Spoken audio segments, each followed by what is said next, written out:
Buenas noches. Buenas noches, licenciada. Muy buenas Buenas noches. noches, Buenas Lick. noches, bienvenidos.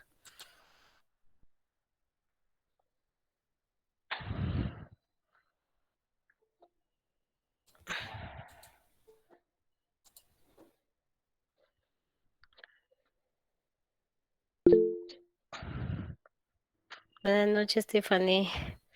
Ya un poquito mejor, Tiffany, muchas gracias. Aquí vamos ya. Solo vamos a dar un chancecito que entren acá sus compañeros.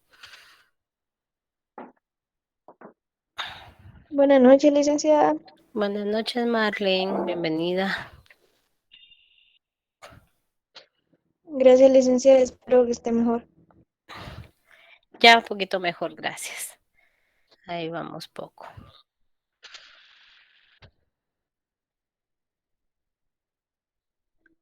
A ver, miren jóvenes.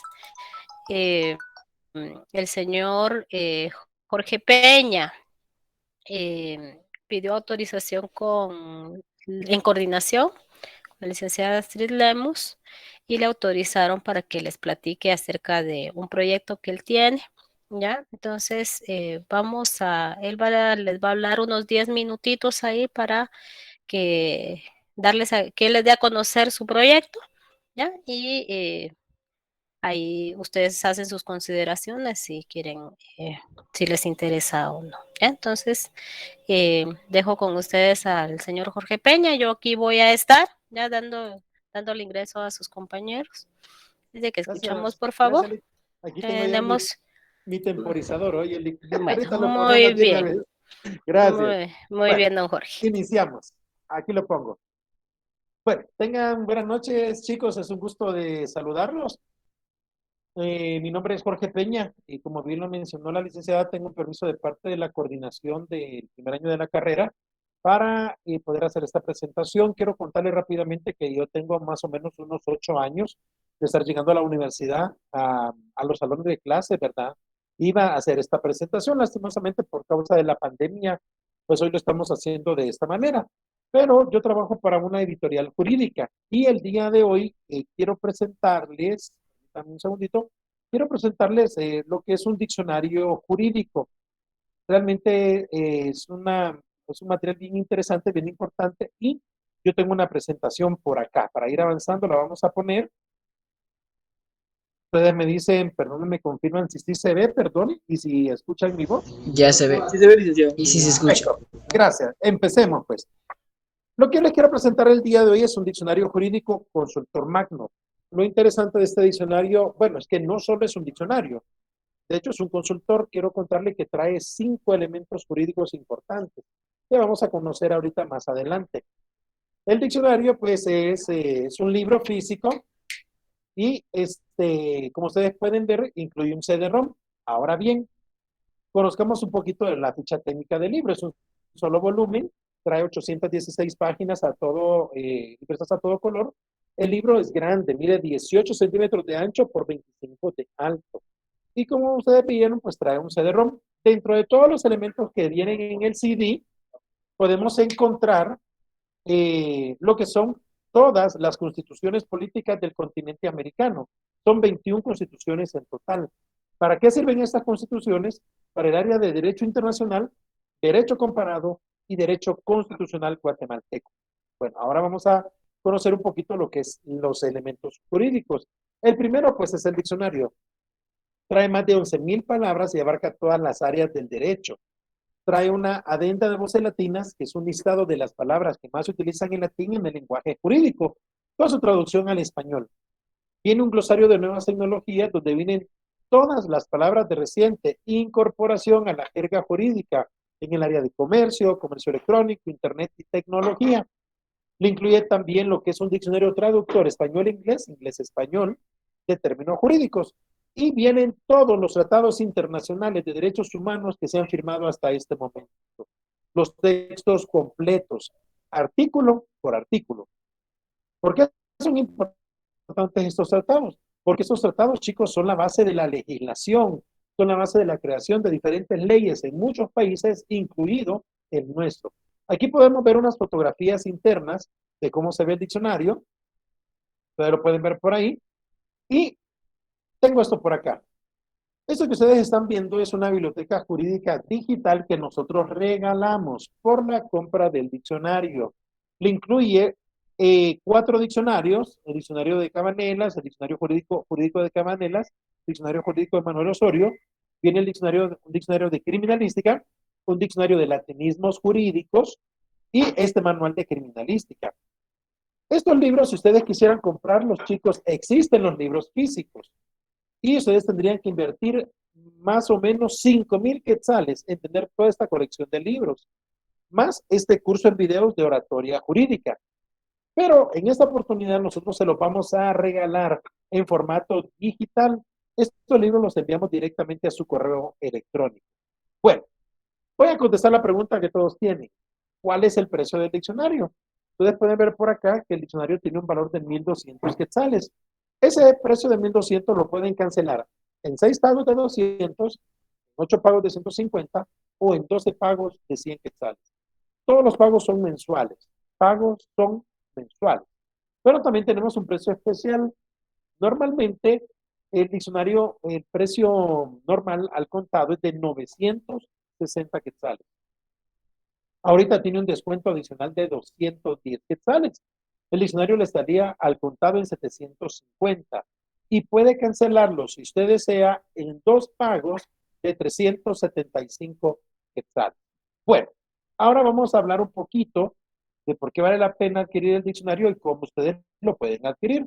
Voy a dejar de presentar y platicamos rápidamente. Yo les quiero hacer unas preguntas, chicos, y me gustaría que interactuáramos lo más rápido posible y ustedes me pudieran contestar. Miren, pues, ¿por qué es importante tener este diccionario? Yo les puedo dar muchas razones. Una razón podría ser, bueno, sus catedráticos no dejan de hablar en el lenguaje jurídico que ellos conocen solo porque ustedes son nuevos. Ustedes tienen que conocer ese lenguaje también. O les podría decir que una mala definición de un concepto jurídico puede hacer que ustedes pierdan un juicio, sea oral o sea escrito. También les podría decir, por ejemplo, que la tercera parte de su examen privado es de terminología jurídica y es donde la mayoría muchas veces fracasa porque no cuentan con un diccionario que los ayude a comprender esa terminología jurídica. Pero les quiero hablar de otra cosa mucho, mucho más importante. Y es la siguiente. Bueno, viene la primera pregunta. Cuando ustedes se conectan a estas clases, al terminar su clase, hay algo que sus catedráticos le dejan al final. ¿Qué es lo que ellos le dejan? Investigar. Investigar, tareas, ¿verdad que sí? Ahora, una pregunta.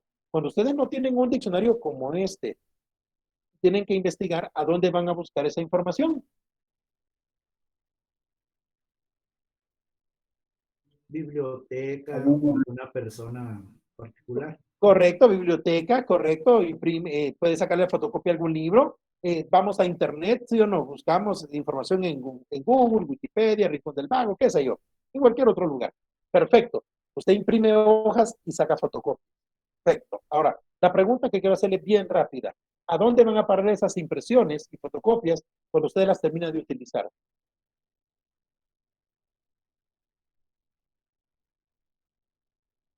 A la basura. A la basura, al reciclaje, a cualquier otro lado, ¿sí o no? Miren, pues, no quiero ofenderle, pero yo le voy a decir algo. Con todo respeto, el dinero siempre va a salir de su bolsa, porque el conocimiento siempre va a tener un precio que pagar. Siempre. Ahora, usted decide. Puede seguir desperdiciando su dinero en fotocopias o impresiones de internet que van a ir a parar a la basura, o el día de hoy puede hacer una inversión diferente, una inversión inteligente en este o cualquier otro material. Ahora, ¿por qué vale la pena hacer la compra de los libros? Yo sé que en este tiempo más de algún catedrático les ha dicho, miren, compren sus libros, formen su biblioteca. Termino con esta pregunta. Usted para graduarse de la universidad, usted tiene que hacer algo al final. Usted tiene que hacer una Tesis. tesis. Correcto. Chicos, una pregunta rápida. ¿Quién de ustedes cree firmemente que esa tesis la va a hacer de fotocopias y de impresiones de internet?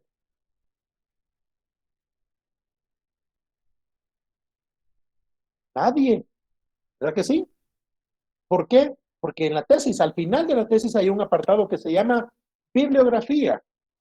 Y ahí usted tiene que poner los nombres de los libros que usted compró y leyó y que respaldan que esa tesis es verdad o tiene un respaldo científico o de información. Yo les quiero decir algo con todo respeto. Esta es la oportunidad para adquirir un diccionario súper completo. ¿Qué es lo único que yo necesito, chicos, para ir terminando? Ven en el chat aquí que está de la plataforma. Les pido un favor. A todos aquellos que les interesó el diccionario, que quieran comprarlo o que necesitan consultarlo, pensarlo, analizarlo, está bien, no hay ningún problema. Quiero pedirles un favor. Les voy a enseñar por acá. Lo único que yo necesito, si a usted le interesó este libro, es que por favor me regale su nombre y teléfono con WhatsApp. ¿Sí? Esto es para que yo le envíe esto. Miren, toda la información del diccionario, el contenido del diccionario, todo lo que viene en el libro, promociones, precios, todo, fotografías, todo se lo voy a enviar yo a su WhatsApp para que usted lo analice, lo consulte. En el transcurso de esta semana, o sea, entre el transcurso de toda esta semana, gracias a Luis David, yo me voy a estar comunicando con los que me regalen su nombre y teléfono para ver qué pensó del diccionario, lo consultó, preguntas, dudas, y yo ya le explico cómo hacemos para entregar el diccionario. Por ejemplo, el diccionario se envía por medio de cargo expreso y el envío es completamente gratis. Chicos, lo único que yo les pido es lo siguiente. ¿Quieren tener resultados diferentes? Hagan cosas diferentes. Ya no desperdicie su dinero, por favor, con lo que cuesta ganárselo, que al final van a pagar de una o de otra forma, el dinero va a salir de su bolsa. Entonces yo les pido de favor, yo voy a estar 5 minutos más, aquí termino, voy a quedarme 5 minutos más aquí en la clase, en lo que la licenciada está dando su clase, anotando los nombres de los chicos que ponen su nombre y teléfono. Solo quiero decir algo para terminar. No tienen ningún compromiso, no se preocupe que crea que porque ya terminó mi tiempo, porque puso su nombre y teléfono ahí, usted cree que va a tener que comprar puro todo el diccionario. No, no, no, no se preocupe. Aquí no se obliga a nadie. Si usted cree que le va a servir y es una buena inversión para usted, con gusto yo le ayudo a obtener. Si usted no quiere, no le gustó, no le interesó, no hay ningún problema. Aquí cada quien vela por el desarrollo de su aprendizaje y de su formación a través de la educación y de la inversión. Entonces yo les agradezco mucho, licenciada, ahí estamos con el tiempo. Le agradezco mucho, Lick, y ahí estamos en contacto en el WhatsApp para el siguiente la siguiente clase. Solo usted me dice qué día va a Mañana, ser. Y, mañana a perdón, las 5:30. mañana a las 5:30. Solo una preguntita para usted, Lick. La sección que estuve anteriormente, ¿qué sección era? Era la sección M, esta es la sección T. Perfecto, M y T. Perfecto. Ujú. Entonces, ahí estamos. Chicos, un gusto saludarlos. Yo voy a estar aquí 5 minutos más, solo tomo los datos de los de nombre y teléfono. Sin pena, por favor, anótese. No está comprometido a nada. Aquí está la licenciada, lo digo en delante de ella. Ya si usted después dice, sí lo quiero, excelente. Entonces, licenciada, ahí Muy estamos. Yo bien, le don agradezco Jorge. mucho. Muy bien, muy bien, jóvenes. Entonces, eh, vamos a empezar. Me dicen si se ve ya en la presentación. Ahí Ya, licenciada. decidan ustedes. Ya, Lick. Muy bien. El día viernes no pude estar con ustedes. Como se podrán cuenta, todavía estoy un poco, me disculpan si voy a tener alguna eh, interrupción ahí porque todavía me fatigo un poco, pero ahí vamos. ¿Ya? Y empezamos con nuestra clase. Me dicen si ya se ve todo, ¿verdad? En nuestra clase, en la última clase que tuvimos, estábamos viendo el periodo revolucionario y llegamos hasta el junio del 54, 27 de junio, cuando se dio la renuncia de Jacobo Arbenz, ¿ya? Y posteriormente el exilio. Hoy arrancamos del 54 ya en adelante. Entonces vamos a tratar de analizar qué estaba sucediendo en la Guatemala del momento. la ocupación guatemalteca por parte del Ejército de Liberación, ya lo pongo entre comillas, y esa situación de cierre de espacios de participación ciudadana. Esta es una pintura que me gusta colocarla, se le denominó Diego Rivera la gloriosa victoria. Diego Rivera es el afamado muralista mexicano, ¿ya? Entonces pintó prácticamente la desgracia de nuestro país como esa república bananera, ¿no? Este es Castillo Armas y este es el secretario de Estado, John Foster Dulles. ¿Ya? Ya vemos. A partir bueno, de los, eh,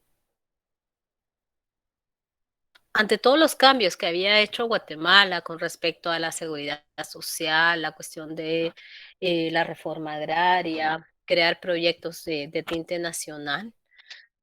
Entonces, esto en el contexto se vio como comunista, ¿no?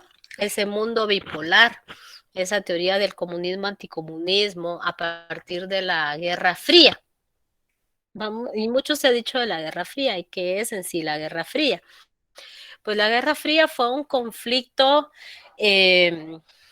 más que todo ideológico, con una campaña psicológica muy exacerbada que se dio durante eh, desde el fin de la Segunda Guerra Mundial y que llega aproximadamente a 1989, dicen algunos, ya con la caída del muro de Berlín, o a 1990 con la desaparición de la antigua Unión Soviética. ¿Pero en qué representaba? Ese mundo bipolar encabezado por Estados Unidos y la propuesta capitalista, y la Unión Soviética con una propuesta socialista, ¿no? Por eso se llamaba Unión de Repúblicas Socialistas Soviéticas, ¿ya? Pues que esta guerra tuvo lugar en todas partes. ¿Por qué digo en todas partes? Porque no fue como la Segunda Guerra Mundial, que fue Europa, o la Primera Guerra Mundial igual de Europa. Aquí tenemos de que hubieron conflictos tanto en Europa, en América, ¿ya?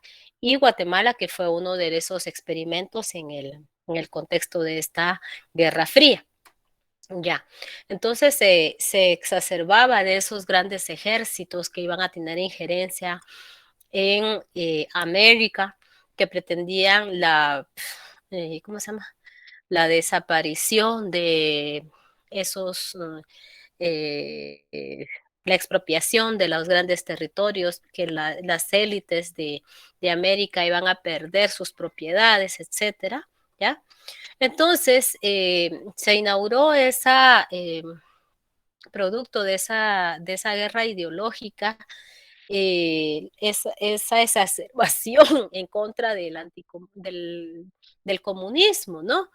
Entonces tenemos la propuesta que surge de estos grupos conservadores principalmente, hablemos de Guatemala, del anticomunismo, que su propuesta es una propuesta que tiene diversas vertientes, ¿ya?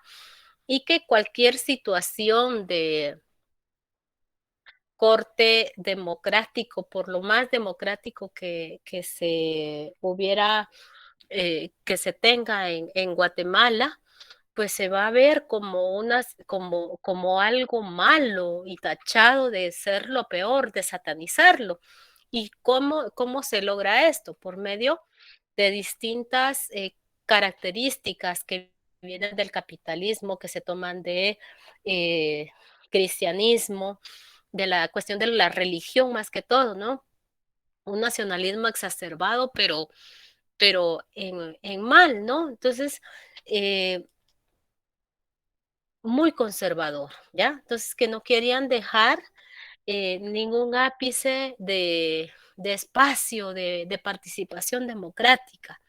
Entonces, y esto justificó muchas desapariciones, el surgimiento del conflicto armado interno, el cierre de espacios de participación política ciudadana, ¿ya? O sea, reclamaban todo. Mientras tanto, de que se señaló de ser los causantes de todos los males de Guatemala al comunismo, ¿ya? Y en realidad, pues al comunismo no hay que tenerle miedo, sino que hay que leer, hay que comprender, hay que ver qué es lo que propone esta teoría. Entonces, por eso señalaron a la reforma agraria de ser comunista, ¿no?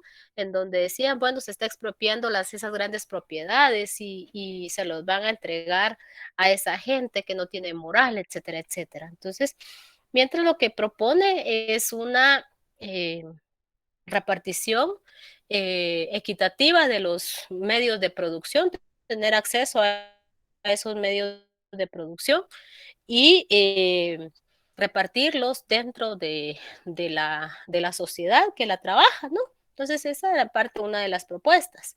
Y por eso, cuando a Arbenz se le tachó y a todos los funcionarios y a todas las situaciones que la revolución, los cambios que estaba proponiendo la revolución de seguridad social, de la abolición de todo el trabajo forzado que se había tenido, pues se le tachó de comunista, ¿no? Entonces, regresando a esto, y ahí vamos a tratar de entender la Guatemala contemporánea, antes de iniciar, y esto va de aquí en adelante, ya podemos tener nuestras posturas políticas, podemos tener nuestras opiniones, pero por favor, nos respetamos, porque aquí la historia es historia, no la podemos cambiar. Algunos dicen, sí, es que depende de qué historia. No, depende, la historia es una ciencia, ¿ya? Y con respecto a eso vamos a ir platicando. ¿Por qué digo esto? Porque van a salir posturas que no les van a gustar a algunos, ¿ya? Pero analizada científicamente es historia, ¿ya? Entonces, lo digo desde ahorita porque de aquí en adelante vamos a tocar muchos aspectos de la Guatemala contemporánea que espero que ustedes ya hayan comenzado a leer, ¿ya? Para que nos ayuden a explicar la Guatemala de hoy, ¿ya? Entonces, lo digo de una vez para que no vayan a, a herir susceptibilidades, ¿no? Entonces, lo estoy anticipando. A partir del discurso de renuncia de Arbenz de 1954, que yo había prometido que se los iba a compartir, pero estos días han sido bastante difíciles, pero ya les voy a comenzar a compartir cosas. Él renuncia el 27 de junio del 54, ¿ya? Y se acordó de que lo iba a sustituir Carlos Enrique Díaz, que era para ese momento el jefe de las Fuerzas Armadas, ¿ya? Pero el requisito que solicitaban los golpistas, ¿ya? Del Ejército de Liberación Nacional, en este caso fue Carlos Castillo Armas y toda ese grupo mercenario que encabezaba, se reunieron en San Salvador. El Fego Monzón, que era parte también del gabinete de una alta jerarquía del ejército y de los que traicionó, de los que se vendieron, ¿no? Entonces pasa a negociar en el pacto de San Salvador, porque así se le conoció, y parte de ese pacto lo que exigía era de que el Ejército de Liberación y al mismo Castillo Armas tomar el poder, ¿ya? Y que a ese Ejército de Liberación se le rindieran los honores del ejército, aunque no eran militares, ¿ya? Muy pocos habían estudiado. Entonces, el 27, ese mismo día, el 28, pues entonces hacen renunciar a Carlos Enrique Díaz y entonces entra una junta un triunvirato, es desarmado, hay otra junta, ¿ya? Y son una serie de juntas, aquí se las menciono, son 4 juntas que se van y en la última del 4 de junio, que estaba integrado ya por Castillo Armas, que ya entró Castillo Armas acá, y Elfrigo Monzón y Enrique Trinidad Oliva. Poco a poco se fueron retirando, se retira Monzón y se retiró Trinidad Oliva, y ya quedó a la cabeza Castillo Armas. Entonces entraron, estas son imágenes del el Ejército de Liberación Nacional y de la entrada ya de Carlos Castillo Armas al país, ¿ya? Y que viene ya a reclamar la presidencia. Y entonces, ¿por qué digo de que parte de un ala del ejército todavía era principalmente los cadetes? Habían solicitado, antes de la caída de Arbenz, habían solicitado que se les enviara al frente de batalla, y Arbenz no quiso que se arriesgara a los jóvenes, porque eran jóvenes de aproximadamente 15 años. Entonces, eso causó molestia. Además de que causó molestia, la actitud de los jefes, o sea, la alta dirigencia del ejército, que se había vendido. Y los cadetes estaban en contra de que a ese ejército mercenario se le rindieran honores del ejército que no merecían. Además de que estos jóvenes cadetes reconocieron que al gobierno de Arbenz era un gobierno democrático, ¿ya? Entonces estaban molestos con esas actitudes.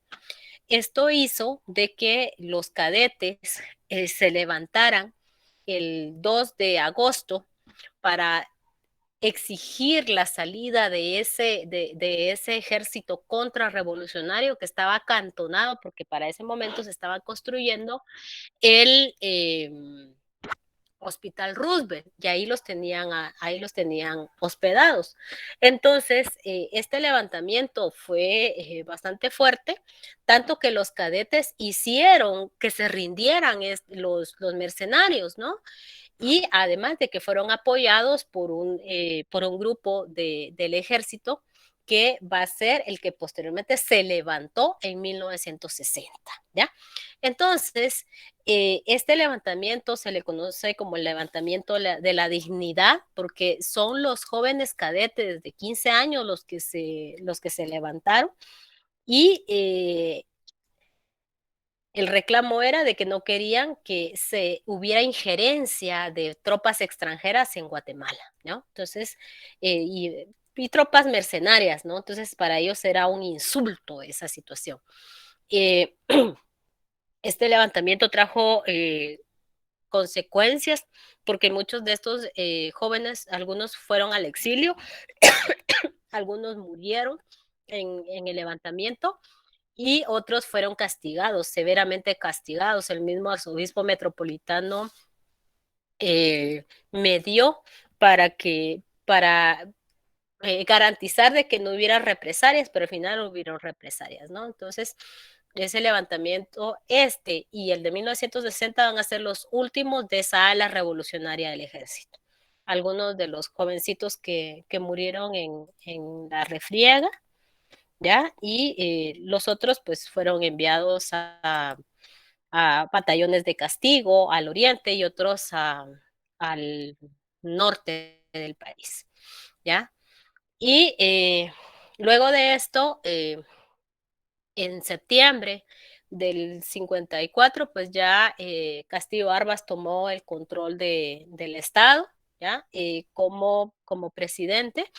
Se comenzaron a derogar todas las leyes revolucionarias. Querían, pues una de las primeras que se deroga, pues es la ley de reforma agraria.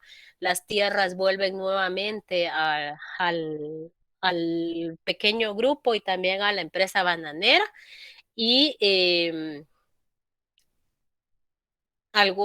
hubo también abusos, porque tierras que no habían entrado a la reforma también se les fue expropiadas, ¿ya? Y se desarmaron el movimiento, toda la cuestión de el movimiento social pasa a ser controlado por el Estado, y mucha represión.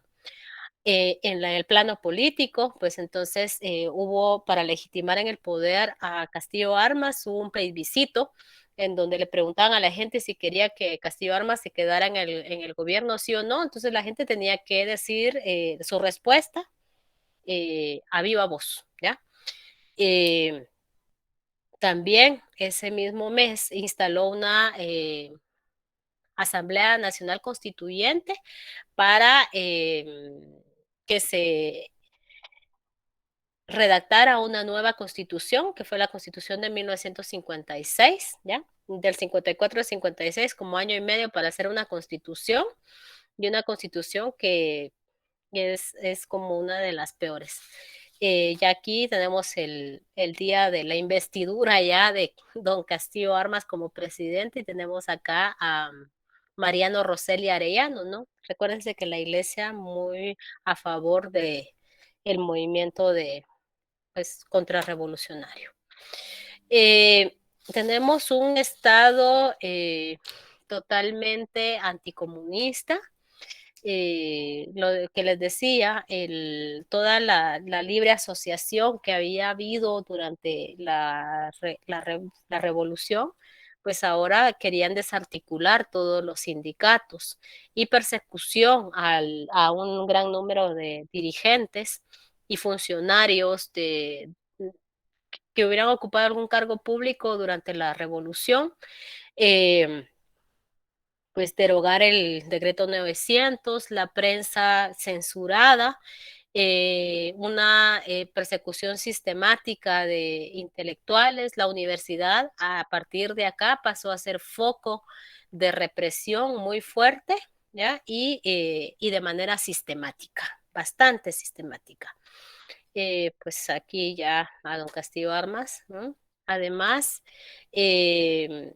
a partir también del 54, el ejército va a tomar un papel importante dentro de las cuestiones políticas del país y control del Estado, pero todavía faltaba el levantamiento de 1960 y el movimiento social, pues que querían ser diezmados. Y una fuerte campaña para tratar de campaña publicitaria para justificar por qué se tenía que derogar la Constitución del 45. Entonces, si ustedes se dan cuenta, son las clases dominantes, ¿no? Las que se aglutinan en la Cámara de Comercio, la Asociación de Industriales, hoy CACIF, ¿ya?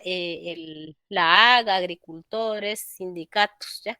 Vemos, y ese es un sindicato primitivo, ¿no? Porque no cualquiera.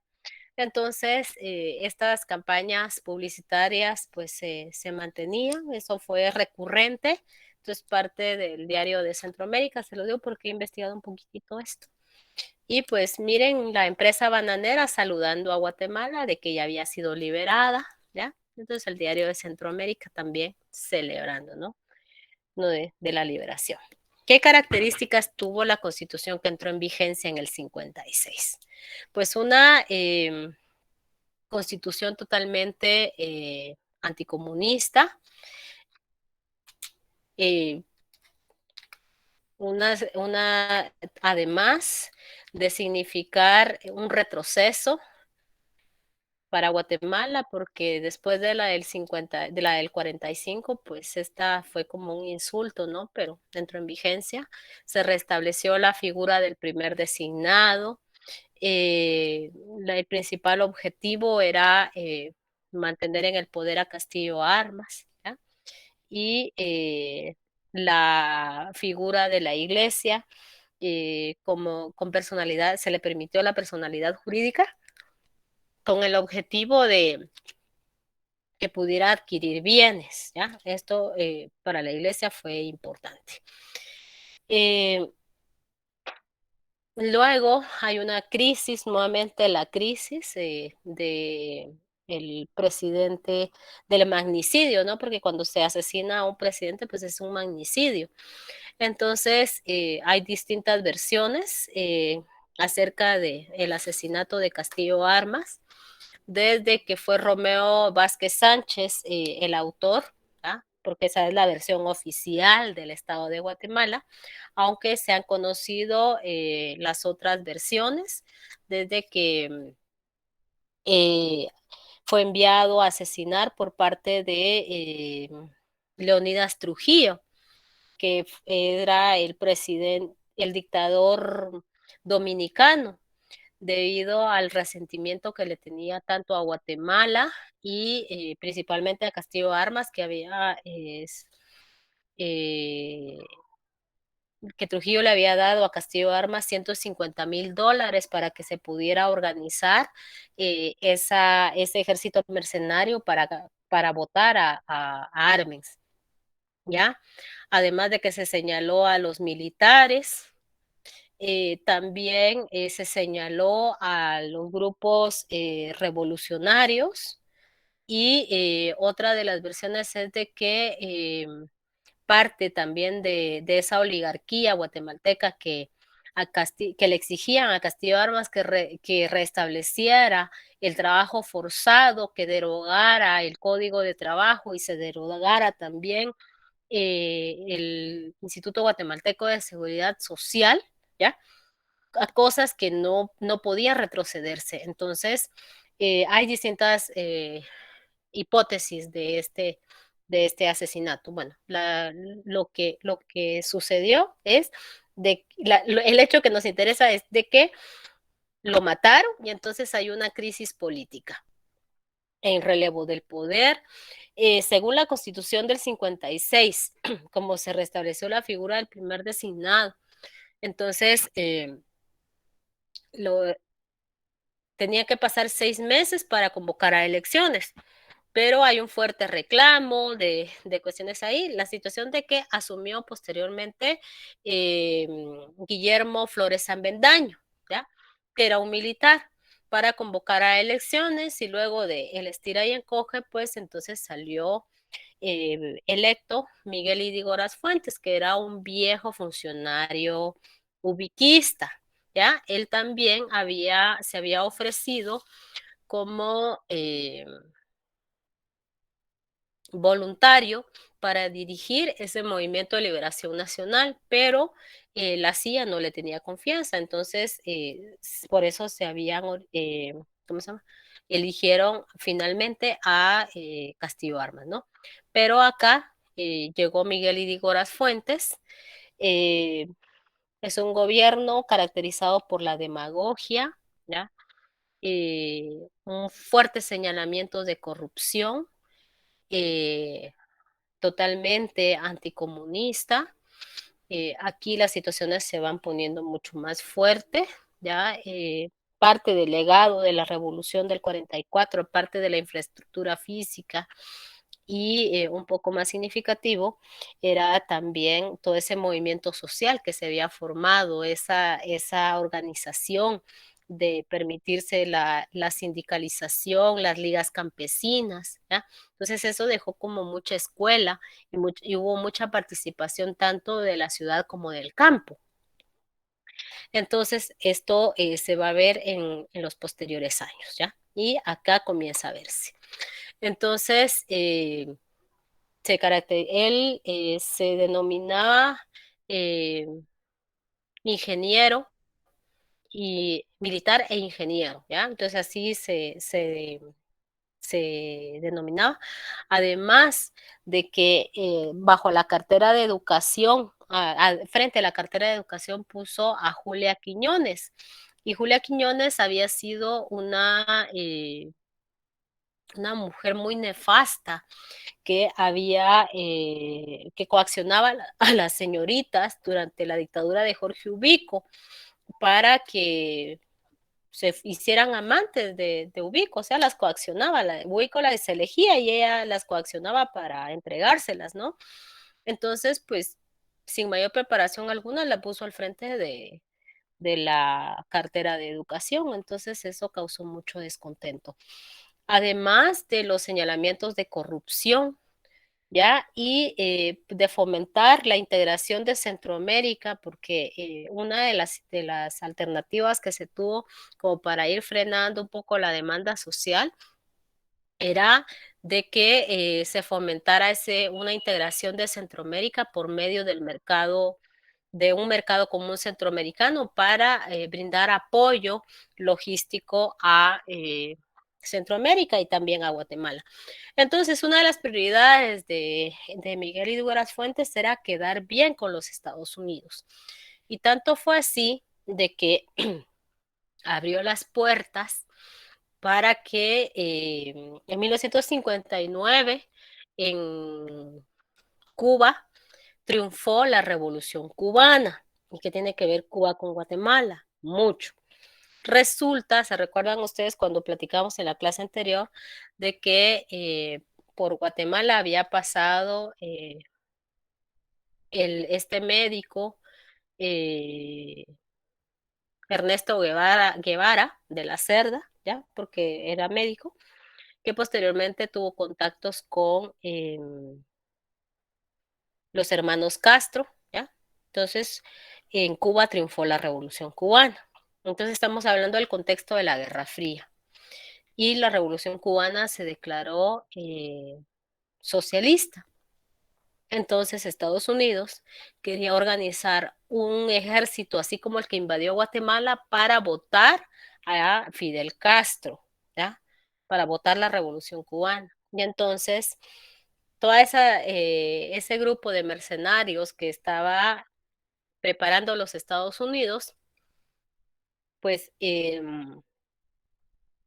Miguel Ydígoras Fuentes facilitó de que esas tropas se entrenaran, una parte de esas tropas se entrenaran en Guatemala, otra parte se entrenó en Nicaragua y la otra en Panamá. Entonces, esta situación, ¿se recuerdan de los jovencitos de la Politécnica que se levantaron el 2 de agosto? Pues aquí parte de un ala militar todavía del ejército que era revolucionario, que se identificaba con la revolución, pues planificó un levantamiento.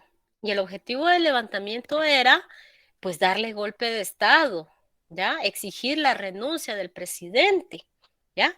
Entonces, lo interesante que este levantamiento se registró el 13 de noviembre de 1960.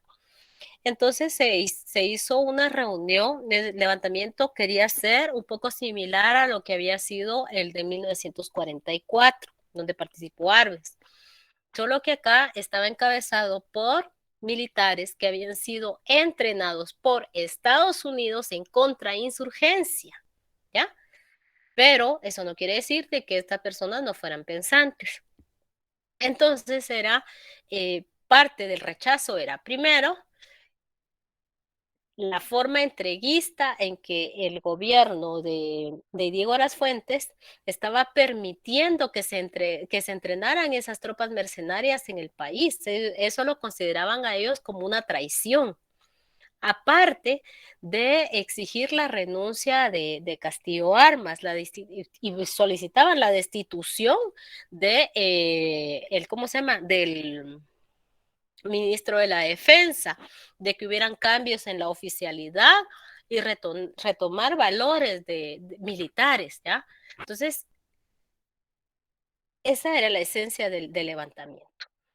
Y entonces se tenía pensado en la reunión que hubo de que se tomara la Guardia de Honor, ¿ya? Y se tomara también el cuartel de Matamoros, además de la base militar de Zacapa y la de Izabal, ¿ya? Entonces, ya se tenían esas pláticas, pero como siempre hay uno, ¿cómo se le llama a la persona que va y escucha? Bocón. Normalmente. Oreja. El oreja y después va y delata. Chismoso. El chismoso, el oreja, el lengua, el bocón, etcétera, etcétera. Entonces se enteró parte de la jerarquía del ejército de lo que iban a hacer de lo que iban a hacer. Entonces se aceleraron a hacer el levantamiento el 13 de noviembre de 1960. Entonces, el único que se levantó fue el cuartel Justo Rufino Barrios, ¿ya? En la ciudad de Guatemala. Luego este grupo huye hacia Zacapa, en donde se iba a levantar el resto, ¿ya? Dentro de estos estamos hablando de Carlos Trejos, estaba también, habían civiles, habían también, la mayoría eran militares, Marco Antonio John Sosa, Luis Turcios Lima, ¿ya? Entonces eran Luis Trejos Esquivel también, Alejandro de León, ¿ya? Y entonces lograron tomar algunas armas e irse para el oriente, ¿ya? Y en el oriente es donde ya se une el chino, ¿cómo se llama? ¿Cómo se llama este chino? Luis este chino. ahorita me recuerdo del nombre. Entonces, John Sosa. Entonces, resulta de que, pues, no tenían un gran armamento, además de que esas tropas que se estaban entrenando en la Helvetia era en Reu, en la finca donde se estaban entrenando este ejército mercenario, y era propiedad de la familia Alejos. ¿Le suena el nombre? Y sí, son familiares de los que todavía son, uno era negociante de las comisiones de postulación y otro es diputado, ¿ya? Entonces, Alejandro Alejos. Entonces, resulta de que, pues, esta primera oleada, ¿ya? Fue muy importante porque a partir de acá se inicia el conflicto armado interno, ¿ya? De 1960 a 1999, sí, 1996, ¿ya? Son como fechas de rupturas. Y estamos viendo de por qué la gente se está levantando, las razones de este levantamiento. Aquí todavía no existía la guerrilla, ¿ya? Aquí estamos viendo de un Estado que cerró todos los espacios de participación ciudadana y no permitió la legalidad de nada. Entonces, esto significó, pues entonces, de que después de ser diezmado, porque la represión fue bastante dura. Muchos de estos dirigentes salieron al exilio hacia El Salvador y otros en México, ¿ya? Y posteriormente, en el caso de John Sosa y de Turcios Lima, Alejandro de León y Trejos Esquivel, pasaron a formar el primer grupo revolucionario que se llamó 13 de noviembre, el MR, que fue la base para formar el grupo guerrillero, las Fuerzas Armadas Revolucionarias, las famosas FARC.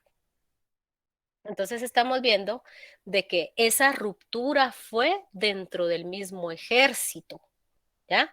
Pero a partir de acá, del año 60, el ejército pasó a cambiar totalmente. Trataron de controlar toda la situación y ya no iban a permitir otro levantamiento porque había sucedido el de los cadetes, ya no podía, y este que fue el más fuerte, ¿ya? Entonces, de ahí tuvieron contacto estos grupos. Aquí tenemos este es Marco Antonio John Sosa. John Sosa es este y Luis Turcios Lima, ¿ya? Posterior, estos pasaron a formar el movimiento 13 de noviembre, su radio de acción está en el 62, este es en el área de la Sierra de las Minas, ¿ya? Aquí, y a partir, este es el oriente, ¿no? A partir de acá, el presidente de Guatemala solicitó a Estados Unidos que acelerara la invasión a Cuba, ¿ya? Y la reacción de Cuba fue, pues, ya para el año, la invasión a Cuba fue en el 61, ¿ya? Y a partir de entonces, Cuba comenzó a brindarle ayuda técnica a los grupos guerrilleros guatemaltecos, ¿ya? En este primer momento era el 13 de noviembre, que posteriormente se transformó en las FARC. Y en el año 66, Turcios Lima muere se supone que era un accidente de carro, pero resulta de que fue un bombazo, un coche bomba, ¿ya? Para ir acabando. Entonces, a partir de acá, pues el famoso conflicto armado interno que trajo muchas consecuencias para el país, ¿ya? En todas las esferas, ¿ya? Entonces, finalmente, en abril del 61, Estados Unidos acelera la invasión a Cuba. A este se le conoce como la invasión de Bahía de Cochinos, ¿ya? O Playa Girón. Pero resulta de que a estas fuerzas mercenarias en Cuba sí los estaban esperando. El ejército cubano los capturó, ¿ya? Entonces fue la primera derrota de Estados Unidos en plena Guerra Fría, ¿ya? Entonces, y regresando a la situación de Guatemala, a la ciudad, pues tenemos un panorama, un contexto de mucha ebullición política. Los estudiantes de la educación media aglutinados en el Frente Estudiantil, ¿ya? Frente Unido Estudiantil, el famoso Fuego, ¿ya? De Guatemala, de la educación media, son patojos de 14, 15, 16 años y mucho en las escuelas normales, eh, el Akeche, la Normal Central para Varones, el Inca, Belén, ¿ya? Pues con comunicación con la Asociación de Estudiantes Universitarios, ¿no? Entonces, a las calles protestando por el alza al transporte urbano de 5 a 10 centavos. El lema era 5 sí, 10 no, porque le estaban subiendo a 10 centavos, ¿no? Y también solicitar la renuncia del presidente. Entonces, a estas se les conocen como las históricas jornadas de marzo y abril del 62.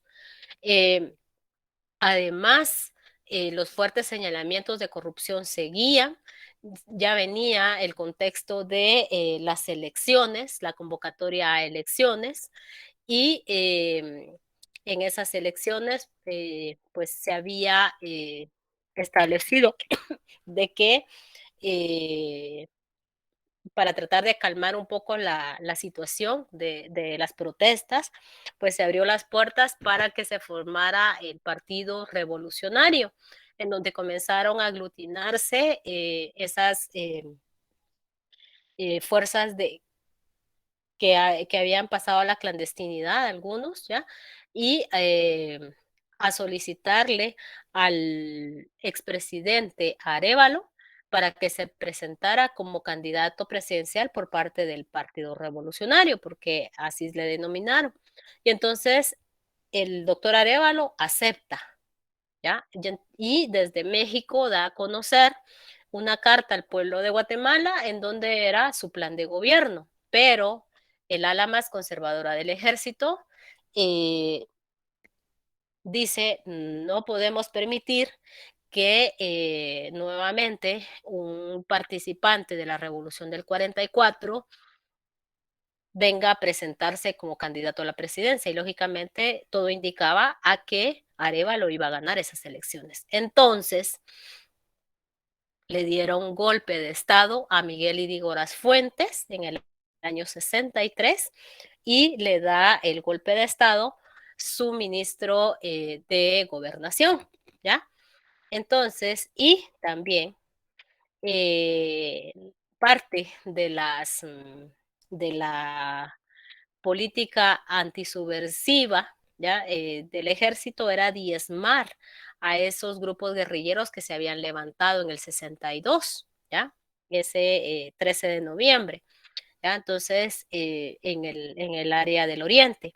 Y las tácticas que las que fueron entrenadas en Cuba eran la táctica del foquismo, esos grupos guerrilleros, que ellos decían armar pequeños grupos de foco y de esa manera esos pequeños grupos van a ir haciendo que se vayan encendiendo más focos, ¿ya? Y se vaya socializando más el proyecto revolucionario, cosa que no fue tan así. ¿ya? Entonces, todas estas situaciones dieron lugar al golpe de Estado, ¿ya? Entonces, hubo ese resurgimiento en el 62-63 de esa guerrilla de Concoguá en el área de la Sierra de las Minas, que fue encabezada por Carlos Paz Tejada, ¿ya? Él es un jefe de las Fuerzas Armadas durante el gobierno de Arbenz por muy poco tiempo, ¿ya? Y pasaron esa parte de la dirigencia pasó posteriormente al exilio, ¿ya? Y de aquí en adelante, golpes de Estado, estados de sitio, toda la cuestión de la suspensión de garantías constitucionales, pues entonces comenzaron a hacer pan de cada día. Y el golpe de Estado sabemos que son dados por el ejército, ¿ya? Para hacer un relevo en el cargo, a veces es de manera violenta, ¿ya? Y acá se suspenden las garantías constitucionales. Entonces, de 1963 a 1966 hay toda una anarquía donde el ejército controló al país de todas las maneras, ¿ya? Y entonces esas cúpulas del ejército se mantuvieron en el poder hasta 1985. ¿Ya? Y vemos, si ustedes se dieron cuenta, la semana pasada hubo una manifestación, no sé, ¿se recuerdan quiénes estaban manifestando la semana pasada y quiénes eran? A ver.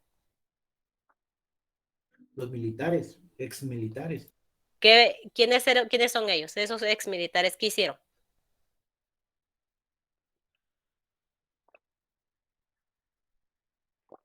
Jóvenes, ¿en qué país viven? Licenciada, estos militares están reclamando una indemnización por los servicios prestados al ejército por la lucha contra los insurgentes, que es precisamente el tema que está hablando. Exactamente. Veamos cómo la guerra no se ha ido. Todavía se siguen arrastrando porque las causas que generaron la guerra no se resolvieron en el conflicto. Y se le ha llamado de 1960 a 1996 el conflicto armado interno. Pero como vamos a ir analizando, es una guerra desigual de un Estado en contra de la población. Porque aquí no hubo, no dieron espacios de participación por la vía democrática. Entonces, a raíz de acá, del 63 en adelante, el ejército toma el control del Estado, ¿ya? Y aparte de que Estados Unidos impone para los ejércitos de América Latina el denominado, ¿cómo se llama? El plan, la doctrina de seguridad nacional. ¿Esta en qué consistía? En que el Estado debía controlar, tenía el Estado, ¿ya? El ejército debía controlar el Estado, debía cumplir acciones administrativas también, y Estados Unidos le facilitó ayuda logística, aparte de logística económica y también de armamento. Entonces, estaban armando a un monstruo. Entonces, de 1963 al 66, entonces gobernó Enrique Peralta Zurdia, ¿ya?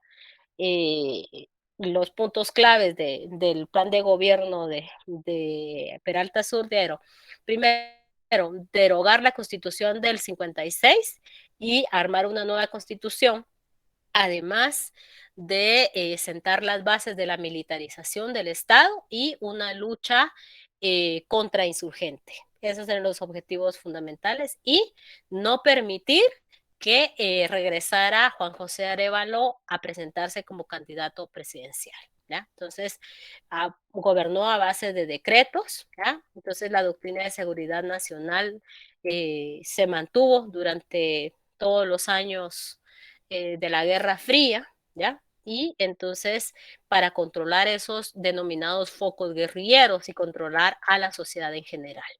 Ahí pues se crea el Banco de los Trabajadores, la cuestión del salario mínimo y algunos centros de recreación para, ¿cómo se llama?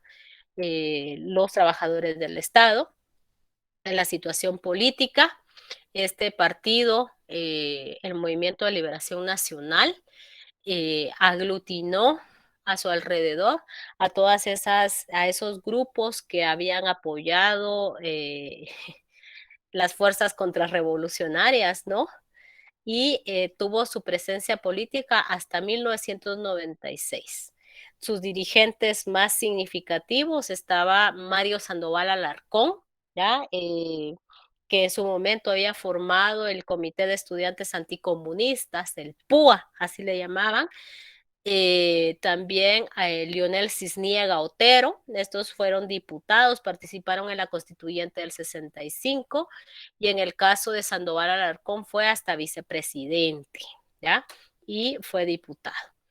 Entonces, también se le conoció como el Partido de la Violencia Institucionalizada, palabras de Sandoval Alarcón. Aquí está dando clases de tortura. Veamos. Él era Mario Sandoval Alarcón, ¿no? Entonces, esto fueron los dirigentes de Guatemala, ¿ya? En el caso de este gobierno, se sorprendieron incluso de que ganara Julio César Méndez Montenegro en las elecciones de 1966 para retornar a la democracia y a la vía constitucional con una carta de las más retrógradas que estuvo vigente, carta constitucional, ¿no? De la del 65 hasta, estuvo vigente hasta 1985, ¿no? Se tenían muchas esperanzas en la participación de Méndez Montenegro porque él era un catedrático universitario, ¿no? E incluso fue decano de la Facultad de Derecho. Y se tenía muchas esperanzas de él, pero resulta de que el ejército tuvo sus reservas en dar el golpe de Estado nuevamente y de permitir que asumiera la presidencia. Entonces coaccionaron para hacer una democracia tutelada. ¿Y por qué tutelada? Porque detrás de Méndez Montenegro, pues estuvo el ejército para gobernar y lo obligaron a pactar para, para que asumiera la presidencia. Entonces, prácticamente le dicen, usted tiene que hacer esto y esto y esto, de lo contrario no gobierna. Entonces tuvo que aceptar, ¿no? Entonces tenemos una lucha contrainsurgente de parte del Estado, ¿ya? Aquí comenzaron a armarse los famosos escuadrones de la muerte también. Hubo una reorganización y de apertura de algunas bases militares para controlar a la población, ¿ya? Y también asegurarse una amnistía de no juzgar al alto mando del ejército que hubiera tenido que ver con crímenes de lesa humanidad entre los años 63 al 66, ¿ya? Entonces, pues, tuvo que aceptar, ¿no? Entonces, este es el pacto que le tuvieron a Méndez Montenegro. Hubieron muchas situaciones y al final terminó gobernando, pero de una manera muy débil, ¿ya? Y dentro de las cosas que estaban sucediendo a nivel internacional, pues cambios en la estructura de la Iglesia Católica, principalmente en, en el Vaticano, ¿no? Que lo dirige primero fue Pablo VI, el Papa Pablo VI, y posteriormente Juan XXIII. Estos dos jerarcas de la iglesia que convocaron a un concilio. ¿Y qué es un concilio? El concilio son cambios donde se convoca a los dirigentes de la iglesia, a los arzobispos, ¿ya? Para que propongan cambios. Entonces, dentro de esos cambios, propusieron una renovación, esto fue en los años 60, ¿ya? Del año 63 al 66, 3 años tardó el concilio. Una renovación de la iglesia tratar de que la iglesia se actualizara, ¿ya? Y que tuviera relación con otras formas de ver el mundo y la vida, la iglesia católica. Aunque la dirigencia de la iglesia al interior de Guatemala era una iglesia muy conservadora. Aquí ya había muerto Mariano Roseli Arellano, ya había asumido el arzobispo metropolitano era Mario Casariegos, pero esto no detuvo los cambios de la iglesia. Desde América surgió la propuesta para ese concilio vaticano a la denominada teología de la liberación que había propuesto Leonardo Boff y Rubén Alves, ¿ya? Dentro de los teóricos, ¿no? Entonces, esta es una corriente de pensamiento en donde dice que la iglesia no puede estar ajena a, a las necesidades de la población, ¿ya? Que la iglesia tiene que cambiar, ¿ya? Esto es dentro de los años 60. Y entre los años 60 y los años 70 surge de la doctrina social de la teología de la liberación, surgió la doctrina social de la iglesia. Es decir, que la iglesia tenía un compromiso para con la sociedad para cambiar las cosas que no son justas, ¿ya? Que la iglesia tiene que estar a favor de los más desvalidos, ¿ya? Entonces, ¿qué sucede y cómo llega esto a Guatemala? Pues llega que una cosa es la jerarquía de la iglesia en Guatemala y estos curas que vienen también a nivel internacional y algunos que a nivel nacional, porque las lecturas, las discusiones, eso no se puede negar que los curas son bastante preparados. Entonces, venían muchas organizaciones, por ejemplo, la orden de los jesuitas, las órdenes de los Merinol, ¿ya? En donde, por ejemplo, en el colegio belga, en el colegio, ¿cómo se llama? El colegio Eliseo Javier, o sea, colegios de élite, la Universidad Rafael Andívar, discutían la realidad, ¿ya? Y enviaban a los estudiantes de educación media que tenían ellos, o sea, bachilleres básicos y todo, a que conocieran Guatemala, el interior del país, y acompañados lógicamente de algunos de monjas, otros de curas para que llegaran a las poblaciones y vivieran por un tiempo en esas poblaciones y se dieran cuenta de las condiciones en que vivía, o sea, que conocieran la otra Guatemala. Entonces, muchos de estos, algunos de estos estudiantes se politizaron, ¿ya? Formaron grupos de discusión como el grupo Cráter, ¿ya? En los años 60. Y aparte, llegaron misioneros al interior del país, a las regiones de Ixcán, a la parte de Huehuetenango, ¿ya? Y todo ese trabajo que había hecho la revolución del 44, cuando comenzaron a trabajar las ligas campesinas, las, los catequistas, también Acción Católica que había llegado en los años 60. ¿A qué voy con estos jóvenes? De que le decían a la población y veían las necesidades, ¿no? De las condiciones de vida. Entonces decía, ni el Estado, ni ninguna otra persona va a cambiar tu realidad si no la cambias tú. Entonces ya todo ese aglutinamiento, esos trabajadores que bajaban al corte de café, otros al corte de caña, otros al corte de algodón, ¿ya? Porque aquí ya 60, 70, 80, lo hablo así en general porque esto es así a largo plazo. Muchas de estas personas comenzaron a organizarse alrededor de cooperativas, a ser más autosuficientes, ¿ya?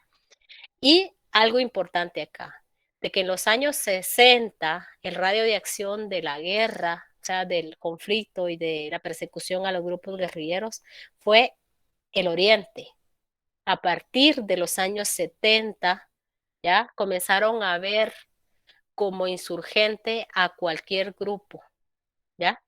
Y ya iba a cambiar. Primero eran de una manera selectiva la violencia. A partir de acá va a comenzar a ser colectiva, de los años 70 en adelante. Entonces, eso lo vamos a ver un poco más adelante, ¿ya? Porque sí hay mucho que decir, por eso les digo de la cuestión del conflicto armado interno. Y eso, muchos de los curas se politizaron, de ahí hay curas, por ejemplo, ¿se recuerdan ustedes del padre Gerardi, Juan José Gerardi? Está también el padre Ricardo Falla, y en sí, la iglesia pasó a ser proscrita en los departamentos de Huehuetenango y de Quiché principalmente. Entonces eso lo vamos a ver más adelante. ¿Alguna duda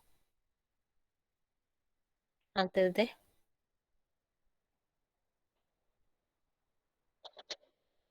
¿No? Bueno, jóvenes, entonces lo dejo ahí. Miren, el día miércoles, ¿cómo se llama? Si tienen tiempo, voy a dar clase, ¿ya? Me dicen, bueno, yo voy a dar clase. El que quiera se meta, no es obligatorio, pero es para ir reponiéndoles la clase que no pude estar con ustedes el día viernes, ¿ya? Entonces, porque como el miércoles es descanso, entonces creo que podemos hacer un último esfuerzo, ya estamos en las últimas clases. ¿En qué horario, licenciado? Su mismo horario. Ah, muchas gracias. Muy bien. Entonces, nos vemos. Que tengan feliz noche. Gracias, licenciada. Feliz noche. Buenas Gracias, Lick. Buenas noches. noches. Que